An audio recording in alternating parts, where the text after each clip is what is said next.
मुख्यमंत्री पुष्कर सिंह धामी की अध्यक्षता में मंत्रिमंडल की महत्वपूर्ण बैठक हुई। कैबिनेट की बैठक में 22 प्रस्तावों पर मुहर लगी। कैबिनेट बैठक में बिजली उपभोक्ताओं को मिलने वाली सब्सिडी पर मुहर लगी है। देखिए रिपोर्ट। धामी कैबिनेट की बैठक में 22 प्रस्तावों पर मुहर। विद्युत उपभोक्ताओं को 50% बिजली माफ करने पर लगी मुहर। कोई उपभोक्ता अगर गलत फायदा उठाता है तो उससे दोगुनी वसूली की जाएगी। उत्तराखंड आवास नीति पर भी कैबिनेट ने मुहर लगाई। कर्मचारियों के वेतन वृद्धि को लेकर कैबिनेट ने फैसला लिया। 30 जून या फिर 31 दिसंबर को रिटायर्ड होने वाले कर्मचारियों को नोशनल इंक्रीमेंट दिया जाएगा। सरकारी विभाग में ड्राइवर्स के वर्दी भत्ते को बढ़ाया गया। वाहन चालकों को 3000 रुपए प्रति साल के हिसाब से वर्दी भत्ता मिलेगा। मानव अधिकारों का आयोग के अध्यक्ष के रूप में मिले वित्तीय अधिकार। सहकारिता विभाग में सहकारी समितियों में महिलाओं को 33% आरक्षण का प्रावधान दिया गया। विशेषज्ञ चिकित्सकों की भर्ती के लिए संचालित योजना में संशोधन किया गया। माध्यमिक शिक्षा विभाग की विद्यालय शिक्षा नियत के तहत अगर कोई अपना लिंग परिवर्तन कराता है तो वो अपने नाम का परिवर्तन करा सकता है। खेल विश्वविद्यालय अध्यादेश को मंजूरी मिली। ट्रांसजेंडर पर्सनल कल्याण बोर्ड गठन को मंजूरी मिली। उत्तराखंड में उत्पादित सी ग्रेड के सेब और नाशपाती का समर्थन मूल्य को बढ़ाया गया। आंगनवाड़ी कार्यकर्ताओं और आंगनवाड़ी सहायक की नियुक्ति के लिए नियमावली को मंजूरी मिली। उत्कृष्ट शोध पत्र प्रकाशन योजना को मंजूरी मिली। परिवहन निगम को 100 नई बसें खरीदने की मंजूरी मिली। लोन का ब्याज राज्य सरकार वहन करेगी।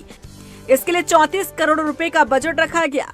राजकीय मेडिकल कॉलेज और संबद्ध अस्पतालों में एक समान किया गया यूजर चार्जेस। रेरा का वार्षिक प्रतिवेदन 2022 से 23 को सदन के पटल पर रखने को मंजूरी मिली।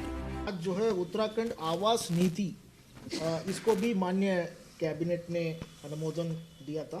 तो उसकी कुछ इम्पोर्टेंट पॉइंट्स को मैं बताना चाहूँगा। सबसे पहले तो जो इकोनॉमिकली वीकर सेक्शन है उसका जो डेफिनेशन है, भारत सरकार ने 3 लाख वार्षिक जो इनकम है उससे नीचे वालों को क्लासीफाई किया था इकोनॉमिकली वीकर सेक्शन। तो स्टेट ने उसको 3 लाख के बजाय 5 लाख तक का निर्धारित किया है। और इस पर्टिकुलर पॉलिसी में, चूँकि पूर्व की पॉलिसी में केवल इकोनॉमिकली वीकर सेक्शन को ही टारगेट किया गया था। इनफैक्ट भारत सरकार की जो PMAY परियोजना है वो भी इकोनॉमिकली वीकर सेक्शन को ही टारगेट किया गया है। लेकिन आमतौर पर ये देखा गया था कि LIG और LMIG जो सेक्शन है, लोअर इनकम ग्रुप और लोअर मिडिल इनकम ग्रुप, इसमें भी काफ़ी आवास की जो डिमांड और सप्लाई में काफ़ी अंतर है। तो उसको पूरा करने के लिए LIG और LMIG कैटेगरी को भी विभिन्न प्रकार के रियायतें इसमें दिया गया है। और जो कैटेगरी ऑफ प्रोजेक्ट्स हैं वो अलग अलग तरीके से उसका वर्णन किया गया है। जैसे 100% economically weaker section projects launch करेंगे, या जो आपका 15% EWS जो कंपलसरी होता है उसको लॉन्च करेंगे।